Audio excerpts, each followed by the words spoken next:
ہو جاتا ہے، دنیا سے چلا جاتا ہے، جن کی حیات ہے اللہ تبارک و تعالی لمبی عمر دے، جب والد فوت ہو جاتے ہیں تو اولاد کیا کرتی ہے؟ سب سے پہلے ان کی چیزیں ڈھونڈتی ہے، کپڑے، لاٹھی جس کو ہم عصا کہتے ہیں، سہارا لے کر چلتے ہیں، گھڑی، اور اسی طرح شوز، جوتے، اور اسی طرح رنگ، انگوٹھی،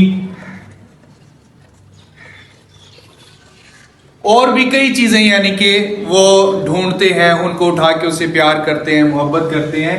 ان چیزوں سے محبت کی جا سکتی ہے، ان چیزوں کے ساتھ محبت کی جا سکتی ہے۔ وجہ کیا ہوتی ہے کہ ان چیزوں کی نسبت میرے ابو جان کے ساتھ ہے، ان چیزوں کی نسبت میرے والد محترم کے ساتھ ہے، تو اس وجہ سے ان سے محبت کرتے ہیں، لاٹھی اٹھا لیتے ہیں۔ اگر والد ویل چیئر پر تھے تو ویل چیئر کے ساتھ محبت کی جاتی ہے کہ یہ ابو جان کی ہے۔ لیکن ہم یہ چیز کیوں بھول جاتے ہیں کہ جن چیزوں کی نسبت جو بے جان ہے، جن کے اندر کوئی جان نہیں ہے، جن کے اندر کوئی سانس نہیں ہے، ان کے ساتھ اتنی محبت کی جا رہی ہے، اور جن کے اندر جان موجود ہے، جن کے اندر سانس موجود ہے، جن کے اندر خون موجود ہے، ان کے ساتھ ہم کوئی بھی تعلق بنانے کے لیے تیار نہیں ہوتے ہیں۔ مثال کے طور پہ